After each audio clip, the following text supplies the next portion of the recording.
What's your hair like? Curly? No, it's just thick and long. Okay. I remember my girlfriend putting her hands through it. Running your hair through it, yeah. We can give that back to you. Still got the girlfriend? Different girlfriend. The other one broke up with me because I was bald.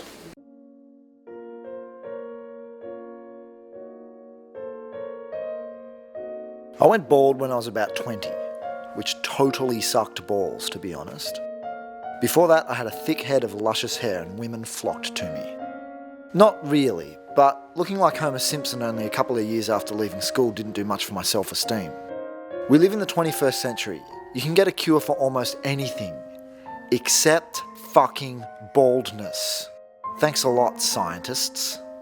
Still, there are plenty of methods going around purporting to give bald men realistic heads of hair. So I thought I'd try some. Who knows, maybe spray on hair really does work. GLH means great looking hair. In the 80s and 90s, television commercials started appearing advertising an easy solution to balding. Spray on hair. Hairs on your head.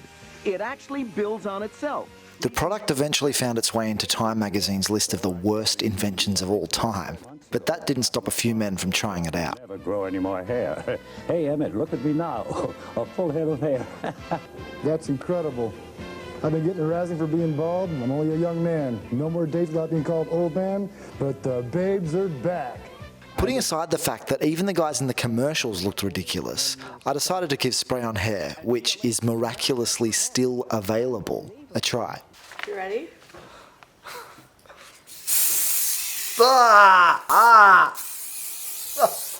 It's going in my mouth, dude.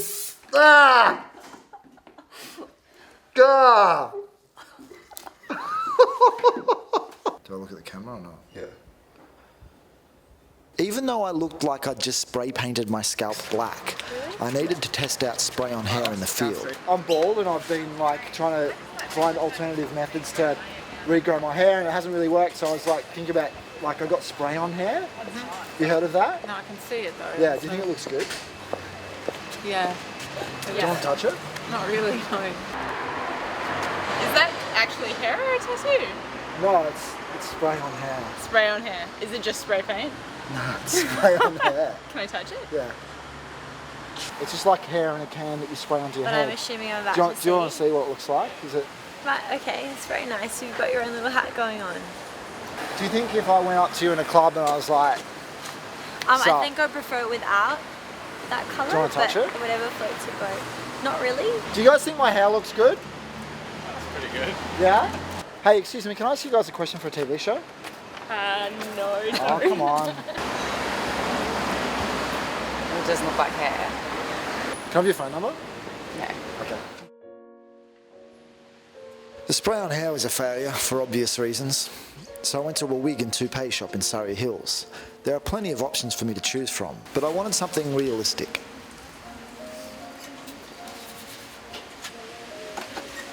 Kind of like what my hair might look like if I weren't bald.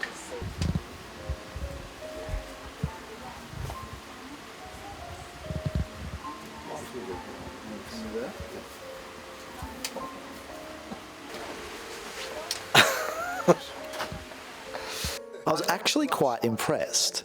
Of course, I knew I looked stupid, but I can empathise with guys who do wear wigs and toupees, because although they certainly look fake, they offer some kind of insight into a bizarro world in which you haven't gone bald. It's like you can see what could have been, and you kind of like it. Do you have any afros?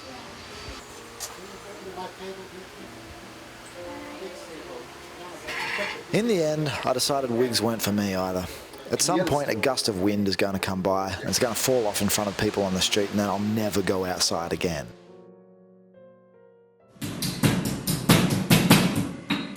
One solution I'd heard plenty about was onion juice. There are hundreds of videos on YouTube, just like this one, demonstrating how grinding up onions and rubbing the juice into your scalp can help regrow hair. So I thought I'd give that a try. You'd think these tears are from the onions, but they're actually because I approached a woman this morning and She seemed charmed by me, but then she noticed that I had no hair, and she said, you know, I would have fucked you, but you're bald, and that's disgusting to me. So that was upsetting.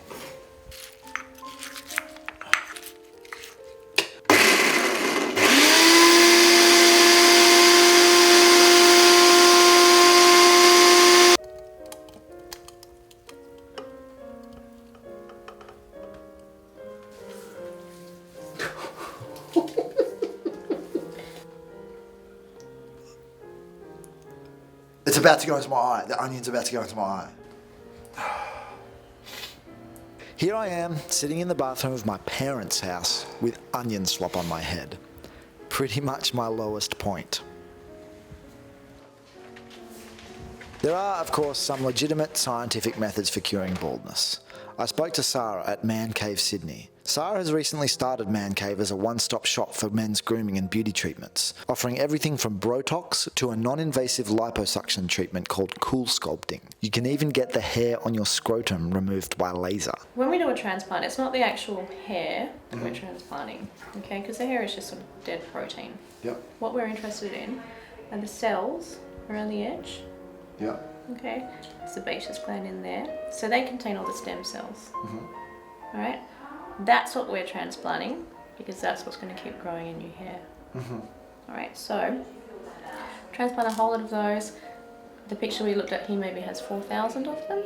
Okay, they're all cut up under microscopes into individual little ones like that, and then one by one they're put back in. You mentioned like you've got a fair bit of experience in like the psychological.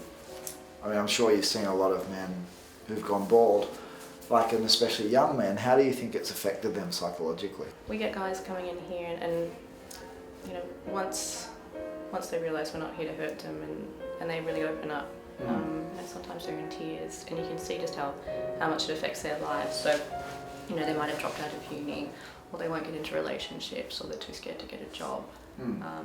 Had one guy in recently who couldn't go to his sister's wedding because he never wanted to take his cap off. And his sister wouldn't let him wear a cap during the wedding, so he just couldn't go. You know, we've had guys come in sort of on the brink of suicide, you know, wanting to kill themselves because they see no way out. And they have this hair loss, you know, and they're just too frightened to get a relationship, get a girlfriend, get a job, go out there, see their friends. They just hide at home. And you see them 12 months later after the treatment and they're just done a complete 180. Whilst medical treatments for hair loss have certainly come a long way, and Sarah's method was quite convincing, I decided I wasn't quite ready for going under the knife. There was one more solution, however. What do you do to cure baldness? And I said, well, you might not like this, but if you take your first morning urine and you put it on your head every single day, you know, your hair will start growing back.